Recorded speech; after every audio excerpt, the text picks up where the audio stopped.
Welcome back to Bombat kitchen. ಬೆಳಗ್ಗೆ ಅನ್ನ ಮಾಡಿ ಚಿತ್ರಾನ್ನ ಮಾಡೋಣ ಅಂದ್ಕೊಂಡೆ, ಮತ್ತೆ ಮನ್ಸು ಚೇಂಜ್ ಆಯಿತು. ಚಿತ್ರಾನ್ನ ಯಾಕೆ ಮತ್ತೆ ಒಗ್ಗರಣೆ ಹಾಕಬೇಕಾಗುತ್ತೆ ಅಂತ ಡೈರೆಕ್ಟಾಗಿ ಜೀರಾ ರೈಸ್ ಮಾಡೋಣ ಅಂತ ಮಾಡ್ತಿದ್ದೀನಿ. ನೋಡಿ, ಎಣ್ಣೆ ಹಾಕ್ಕೊಂಡಿದ್ದೀನಿ, ಕೆಲವು ಮಸಾಲೆ ಐಟಮ್ನ ಹಾಕಿದ್ದೀನಿ. ಒಂದು ಫ್ಲವರ್ ಹಾಕಿದ್ದೀನಿ, ಒಂದು ಏಲಕ್ಕಿ, ಒಂದು ಇಂಚ್ ಚಕ್ಕೆ, ಒಂದು 4ರಿಂದ 5 ಲವಂಗ.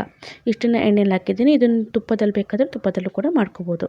ನೋಡಿ, ಇದು ಸ್ವಲ್ಪ ಫ್ರೈ ಆಗಲಿ. ಹಾಗೆ ಒಂದು 2 ಅಥವಾ 1 ಪಲಾವ್ ಎಲೆನ ಹಾಕ್ಕೊಳ್ಳಿ, ಚೆನ್ನಾಗಿರುತ್ತೆ.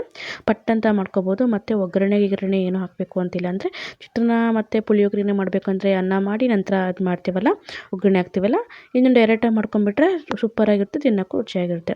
ಹಾಗೂ ಒಂದು 10ರಿಂದ 12 ನಾನು ಗೋಡಂಬಿ ಬೀಜನ ಹಾಕಿದ್ದೀನಿ ಇಲ್ಲಿ. ನೋಡಿ, ಇದನ್ನು ಕೂಡ ಸ್ವಲ್ಪ ಫ್ರೈ ಮಾಡ್ಕೊಳ್ಳೋಣ. ತುಂಬ ಸಿಂಪಲಾಗಿ ತುಂಬ ಬೇಗ ಆಗಿಬಿಡುತ್ತೆ, ಪಟ್ಟನಂಗಾಗುತ್ತೆ. ನೋಡಿ, ನಂತರ ಸ್ವಲ್ಪ ಬ್ರೌನ್ ಆಗ್ತಾ ಬಂದಂಗೆ ಇದಕ್ಕೆ ನಾವು ಮೇಯ್ನಾಗಿ ಬೇಕಾಗಿರೋದು ಜೀರಿಗೆ. ಇಲ್ಲಿ ನಾನು 3/4 ಚಮಚದಷ್ಟು ಜೀರಿಗೆನ ಹಾಕ್ಕೊಂಡಿದ್ದೀನಿ. ಲೋ ಫ್ಲೇಮಲ್ಲೇ ಮಾಡ್ಕೊಳ್ಳಿ, ಇಲ್ಲಾಂದರೆ ತೀರಾ ಕಪ್ಪಾಗಿಬಿಡುತ್ತೆ. ನಂತರ 2 ಹಸಿಮೆಣಸಿನ್ಕಾಯಿನ ಉದ್ದುದಂಗೆ ಕಟ್ ಮಾಡ್ಕೊಂಡಿದ್ದೀನಿ. ಹಾಗೆ 1 ಕಡ್ಡಿ ಕರಿಬೇವಿನ ಸೊಪ್ಪು, ಇಷ್ಟನ್ನು ಹಾಕ್ಕೊಂಡು ಫ್ರೈ ಮಾಡ್ಕೊತಾ ಇದ್ದೀನಿ. ನೋಡಿ, ಬೇಗ ಆಗುತ್ತೆ. ನಾನು ಶುಂಠಿ ಬೆಳ್ಳುಳ್ಳಿ ಪೇಸ್ಟ್, ಟೊಮೆಟೊ, ಈರುಳ್ಳಿ ಏನೂ ಹಾಕಿಲ್ಲ. ಡೈರೆಕ್ಟಾಗಿ ಇಲ್ಲಿ 1 ಲೋಟದಷ್ಟು ಅಕ್ಕಿನ ತೊಳೆದಿದ್ದೀನಿ, ಅದನ್ನು ಹಾಕ್ತಾಯಿದ್ದೀನಿ. ನೋಡಿ, ಬೇಗ ಮಾಡ್ಕೋಬೋದು.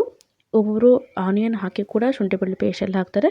ನಾನಿಲ್ಲಿ ಪಟ್ಟನಂಗೆ ಆಗುವಂತಹ ಜೀರಾ ರೈಸ್ನ ಮಾಡ್ತಾಯಿದ್ದೀನಿ. ಯಾವುದೇ ಒಂದು ಮಸಾಲೆ ಐಟಮ್ ಕೂಡ ಹಾಕಿಲ್ಲ ಇದಕ್ಕೆ ನಾನು.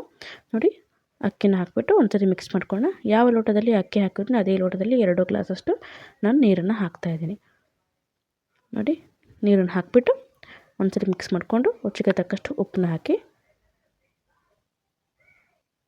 ನೋಡಿ, ಈಗ ರುಚಿಗೆ ತಕ್ಕಷ್ಟು ಉಪ್ಪನ್ನ ಹಾಕ್ಕೊಳ್ಳಿ.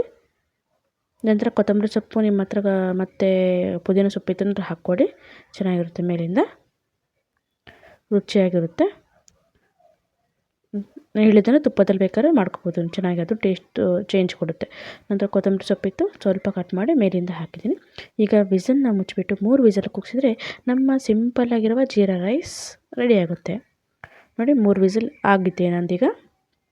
ನೋಡಿ, 3 ವಿಸಲ್ ಆಯಿತು. ಈಗ ಲಿಡ್ನ ಓಪನ್ ಮಾಡ್ತಾಯಿದ್ದೀನಿ.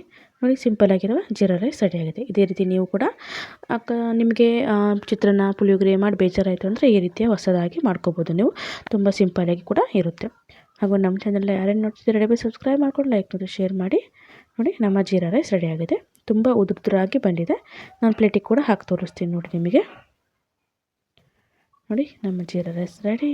ತುಂಬ ಸಿಂಪಲ್ಲಾಗಿ ತುಂಬ ರುಚಿಯಾಗಿ ನಮ್ಮ ಜೀರಾ ರೈಸ್ ಘಮ ಅಂತ ಇದೆ, ರೆಡಿಯಾಗಿದೆ.